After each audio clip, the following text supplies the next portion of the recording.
Hi guys, this is Tiffany and thank you for giving me a reason to do a video for you guys. I am back to do another customer service, but this one is going to be emergency related type situations. So this is very small, nothing too big, you know, baby steps. And what we're going to do is I'm going to tell you about the emergency situation, tell you what I did, and give you some pointers. The first thing I'm going to say, let's put this disclaimer out here right now. Can we see a moment of silence for how this highlight is popping? Okay, if you guys want a look or want me to recreate this look, let me know. But the highlight popping though. Okay, so anyway, back to what I was saying, you know, old people problems.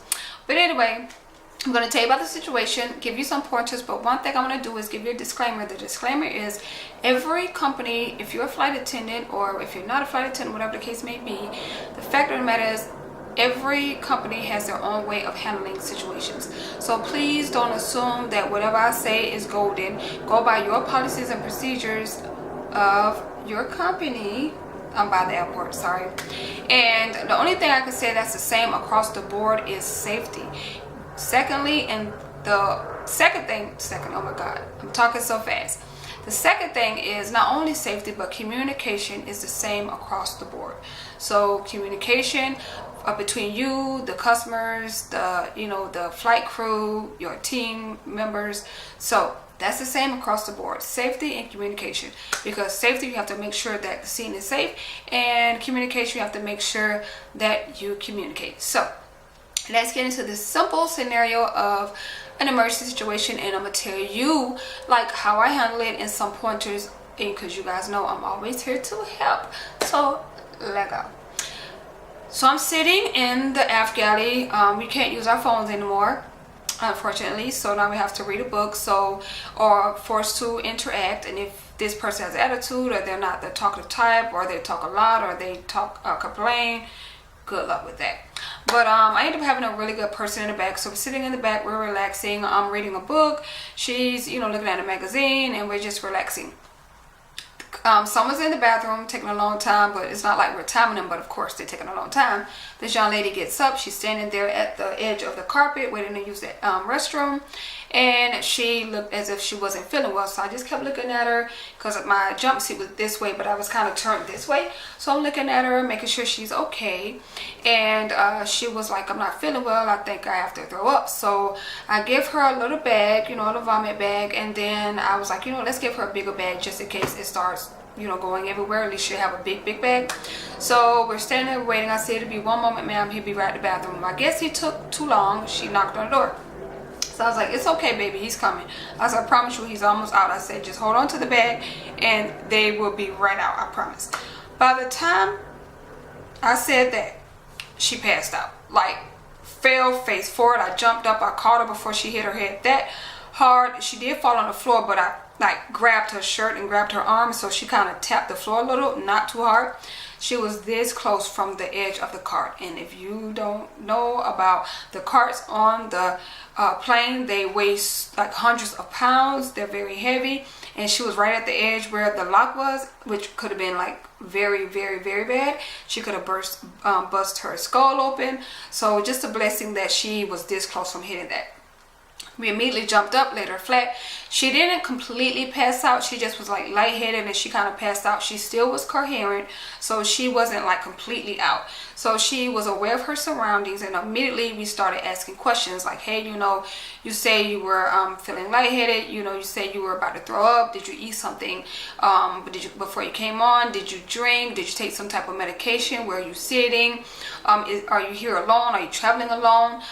Is there anything we need to know about you? Do you have low blood, or are you having do you have any medical issues? What's your name? And stuff like that. So while she was answering those questions, and the other flight attendant was talking to her and getting some ice and stuff like that for her and trying to get the information, I was writing it down because I was going to be the one that was going to relay.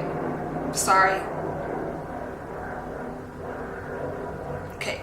So I was going to be the one to relay all this information. So my advice, well, no, I'll wait. So I was going to be the one to relay this information to the lead. So I got as much information as I can. She said she wasn't on any medicine. She said she wasn't traveling with anyone. She just wasn't feeling well. She hadn't eaten in a couple of days because she had a stomach virus. So After we got all that information, she wanted to like get up because of course that floor is pretty hard in the back alley. So what I did was I immediately asked the 3 people that were sitting in the last row to please move into open seats. Thank God we had open seats. So I moved those 3 people and I wrote the seat numbers down of where they were sitting. So we laid her in the last row. I gave her my blanket, and at that time the flight attendant was, handling, her and asking her more questions and checking on her and stuff like that. I immediately went to the front and I talked to the lead, told her what was going on. Now mind you, this is happening like this. It's not like, oh, okay, well, you lay here and I go up here. Okay, you guys move here. No, it was like, just follow me. You sit there, you sit there, you sit there. And I just kept going. So I told the lead what was going on. She immediately contacted the captain. At that time, she asked for medical personnel, and this was a complete blessing, okay? We had so many people that had medical experience. It was so good. Like, we had an emergency doctor there, we had an ER specialist, we had an intensive care specialist, we had a seizure specialist, we had a surgeon. We had so many, like, we had trauma hawk nurses. I could not believe the amount of medical personnel we had on this flight, and I'm always praying that at any point anything goes on, we have that amount on that flight. So immediately you can see husbands waking up their wives, you can see people jumping up. So 2 young ladies came to the back. They told me that they may need the medical kit. So we had one in the front, so I made sure that I let the lead know, and she was like, I don't know yet, let me go ask questions. So she went to the back, and of course she asked questions, but I did start briefing her on the way to the back of what the young lady had already told us and stuff like that, so she could have some type of idea what was told to us. And also when she asked her questions, she can put 2 and 2 together and kind of form her own opinion. So she went to the back. The young lady told her the same thing. She had a stomach virus, she wasn't feeling well, and she hadn't ate, and she was feeling lightheaded, and just everything that she was going through. So at this point, we're talking to her. I gave her my blanket. The nurses were and the doctor was asking us for like ginger ale water, crackers, and stuff like that. So we had like these different type of chips, but I had these crackers because I always take crackers with me. Like when I eat cheese and crackers, something just to get me by when like I don't have a long flight and I'm gonna eat when I land. So I gave her my crackers, I gave her my blanket, I wrapped up her jacket to make her a pillow, and they just stood there, asked the questions. They kind of gave us that look like it's gonna be okay. She's probably got a stomach virus, she's probably getting over it, so it's nothing to be alarmed, but we're gonna talk to her a little bit more. So we gave her all the stuff that they asked for, which was the drinks and the crackers and the ginger ale. And I immediately started talking to the lead, letting her know, hey, we may not, we won't need to divert, we could continue on. Let the captain know that we'll give him an update later on in flight if we need to have paramedics meet the aircraft. So we just continuously communicated throughout the flight. We just talked to her. After like a good 45 minutes to an hour, they monitor her a little bit, ask her questions, wait for her to eat a little bit to see if it'll stay down, see if she would vomit and all of that stuff. And she seemed to be doing well, so they told us she'll be okay, just leave her alone and let her lay down in the back. So they returned to their seat. We got the information, and I and the other flight attendant, we watched her every 15 minutes. Now when the other flight attendant went to the front to give her version of what was going on, because we want to make sure that we all were communicating with each other, and she was telling her things that I missed out on when I was moving everybody and going up there to inform her. She was telling her what the young lady told her, if there was something that I didn't see, so we could make sure that all the details are being relayed. We just, she was up to the front. I watched her every 15 minutes. I checked on her. I made sure that her chest was rising. She got up a little bit, looked around. I asked, was she okay? She said, yeah. She said she had to go to the restroom. I helped her to the restroom. And I told her, I said, don't lock the door. If it's a problem, just hit the door or knock on the door and I'll open the door. I said, don't lock the door. I'm standing right here and make sure nobody goes in. So I waited for her to use the restroom, and she came right out. She laid back down, and she basically went to sleep the rest of the flight. I think we had like an hour and a half left from the time that the nurses and the doctor sat down and they talked to her. She didn't need any type of medical assistance or any personnel to meet us at the plane. We didn't have to open up a medical kit. She just basically had a stomach virus. Now let's talk about the pointers and things that you should do if you're in this situation. Now, this is not a big emergency, but there's a lot of things when it comes to emergencies. First of all, you have to think about your safety. Now, although she passed out right there, you always think about your safety, because sometimes people can play sick, but it's just a diversion for someone to take over the plane. Always keep that in mind. Don't get like paranoid with it. Just keep that in mind, that, you know, just make sure that you're not so focused on this person that you're not, you know, looking at your surroundings. Number one. Number two, make sure you ask a lot of questions. There's nothing more horrible than to have to go back and forth, call back. You know, the captain asking questions. Oh, I don't know, I didn't ask her that. Let me ask her now. Get all the information you can. Where she's sitting, what's her name, was she traveling alone, what's wrong, is she taking any medication, anything, any medical, you know, history from her. You need to, you know, find out from her, because these are things that you need to relate to the captain. So if they have to relate to someone on the ground and they have to meet the plane, they're not like, oh, let me call you back, wait, let me call you back. No, you want to make sure. Now, I'm the type of person, I'm good at relaying things, I'm good at remembering things, I'm good at telling the story the same way it is. But there are times that you're so caught up in the moment, you miss things. So I always have like a little pen and a piece of paper in my, because we wear aprons, a pen or a piece of paper or a little tablet in my apron, and I'm getting the information down so I can get all the correct vital information I need to relay it to anybody up front, or if I'm staying with her, I can relate that, give that paper to that person who's going to the front or who's calling on the phone to relay this information. So that's a good thing to do as well. Next thing is, when you're relaying all this information, you're making sure that you're keeping an eye on her, and you're keeping an eye on the people that's in the galley, you know, I mean in the cabin, because at that point they could tell you, hey, I seen her. Like if somebody come up to you and say, I seen her in the waiting area and she was sick, or this, you know, or I seen her vomiting, or I seen her eating something, they will come and tell you. So that's a good, you know, that's another thing you need to keep your eyes and ears open as well. If they're with somebody, you need to ask them questions as well, like, hey, you know, she said you're with her, although this young lady was alone. If they're with somebody, you say, hey, she said, you know, you were with her. Did you see her taking any medication? Do you know if she was drinking? Do you know if she have any medical issues? These are the things that you need to ask these, you know, the person that she's with. Now, I want to tell you this right quick. It was a young lady who was sick as a dog. She was throwing up. She was sitting next to this guy. This guy was in the window like this. Now this lady throwing up her guts, okay? And he's just looking out the window. Now, anybody else around her, like the person that was sitting on the aisle, and he was sitting by the window, she was sitting in the middle. The person in the aisle, the person sitting in the aisle was like, oh Lord, like what's wrong with her? But they couldn't move because we were booked. He was like, and you know, we start asking her questions, and I'm talking to her and stuff like that, and I'm like, hey, are you traveling alone? She's like, no, I'm with him. I look back at the flight attendant, I was like, you and him together? She was like, yeah. So I started asking him questions. He was like, oh, I don't know, I guess. When you're traveling with somebody, I'm not saying tell them all your business, but if you got some type of medical issues that you know, when you're on a vacation or you travel with somebody, let them know, because you never know what'll happen. Just let them know. Give them a brief synopsis of what's wrong with you, because that makes no sense for me to ask you, and you're traveling with this lady, and she just like, you're like, oh, I don't know what's wrong with her. I don't know. I guess she did. I ain't see her. You with her. So make sure you ask questions and you try to get information. The next thing you need to do is communicate. There's nothing more wrong than not communicating.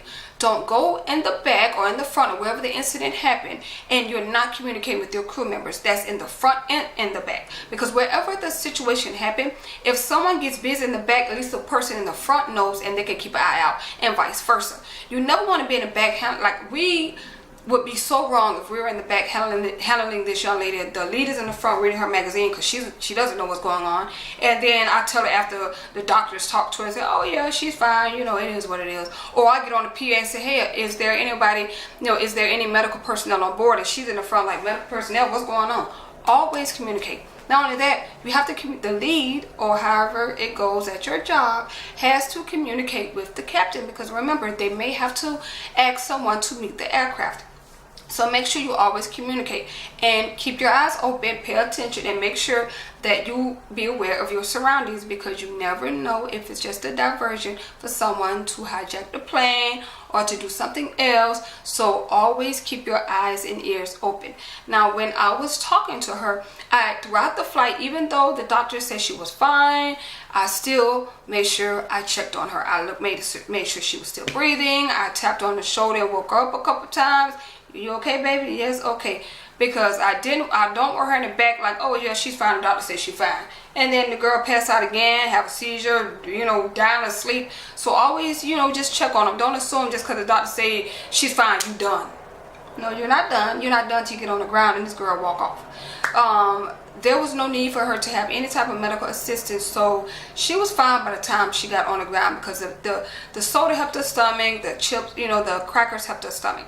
Not only that, you need to get information of that young lady. You need to get information of the doctor and the nurse. Whomever helped the customer or the passenger, you need to get the information, because you never want them to say, I'm suing because I was in the back and nobody helped me and they seen me pass out and they didn't help me do nothing. And what kind of airline is this? Oh really? Because I'm pretty sure that the lead got up here and asked for medical personnel, and I seen a doctor and a nurse come back here and help you. Here are their names and their license number. There you go. You're covering your butt, because then they're going to say, yes, I did help her. I told her this is what was going on. Because basically, she got a free doctor's visit in flight. Like, the medical person, when you think about it, when you're on the flight and you have a medical issue and they ask for medical personnel and somebody's on there, if there's no paramedics meeting the plane, you basically got a free doctor's visit, if you really think about it. So always get the information, because you never know what a passenger will come back and say, like, yeah, they didn't help me at all. No, always write an incident report. You sit down and you communicate with one another, so that when the lead write her report, she can say, well, okay, well, Tiffany came to the front, this is what she told me. And then in the back, well, okay, this is what I would say my part was. She was standing there, she was waiting to use the restroom, she passed out. I caught her by her shirt before she hit the ground pretty hard. The other flight attendant, laid her down flat, and just, all the things that happened. So you always make sure that you guys are on the same page. You're not on the same page because you're trying to cover your butt because you didn't do everything right. Because you're going to be in a situation where everything goes so fast, you may not do everything right. But as long as you do enough to get that customer and that customer or passenger, the help that they need, and you get them safe and sound on the ground, whether you have to divert, whether you can make it to the next city, that's all that matters. Because whatever that you need, if it's, if you need more medical attention, the doctor or the nurse will tell you, hey, I need a medical kit. Because she told me I may need the medical kit. I'll let you know. We didn't need it. So you also have to do that. Lastly, if you have to inconvenience, like we had to, inconvenience the 3 people that sat in the last row, and we moved them to other seats. I went to those people and I gave them a free snack and a free beverage. Thank you for, moving for us as quickly as you did. Thank you for having understanding. And you just, when people ask you questions, is she okay? If she okay, is that passenger okay? You say, yes, she's okay. Never sit down and tell somebody business, okay? Because people are already paranoid about people coming in with all these diseases, people coming on with masks on, which I'm cool with that. Do your thing, boo-boo. But what I'm saying is, you're not going to stand there and say, yeah, she was right there and she almost fell on her head and ooh, it was, whew, honey, thank God we had no, you don't have to go into detail. She's fine. The medical personnel has, they, talk to her. She's okay. Everything's fine. But I'm glad that she was here, happy here, and we all safe. That's all you got to say. You have to say, yeah, they said she got a stomach virus, this and that. Because then somebody going to say, oh my God, she has something sick and they wouldn't even land. What if she had this? What if she had that? They put my life in danger. So limit what you say. Just let the customers know, and I keep saying customers and passengers because I've been dealing with so many customers issues, but let the passengers know that, hey, everything's okay. That's all you got to do. And when you go through, just walk through and check on the customers and, hey, if you guys need anything, is everything okay? Let them know that you give a dang or you give a darn. I'm trying to stop cussing. But let them know that you care, that you're walking through to make sure they're okay. Walk through to make sure that you look at the customers, slowly, and make sure that they're not startled or they're not going through something, or you don't need to talk to them, or they're like nervous. You just, hey, you okay? Okay, well, just let me know. My name is Tiffany. Just pay attention and just ask, questions if they look concerned. Are you okay? Okay, well, just let me know if you need anything, and you just keep going. That's it. Simple as that. It's a simple scenario. You just make sure you communicate Make sure you keep an eye on the customer. Make sure you care about your safety. Make sure you pay attention to safety. Make sure you keep you know, don't ever get so caught up in an emergency situation that you forget about the flight deck. I don't care how locked it is. That's your first priority. Okay? So that is it for the emergency situation. If you guys have any questions, let me know. And I hope that this helps you guys out. I hope that you guys, you know, have some type of situation where this helps out in the long run. I'm not saying like have emergency, like knock on wood, we don't want no emergency, but put in a situation, or you're in some type of training, or you ask a question or something in an interview, and you know, I need to make sure that I, you know, be, you know, aware of my surroundings, and I make sure that the person is safe. You know, these are things you need to say. So hopefully you guys enjoyed this video. Thank you for visiting, give me a reason, and as always, thank you for giving me one. I'll see you guys soon. Bye.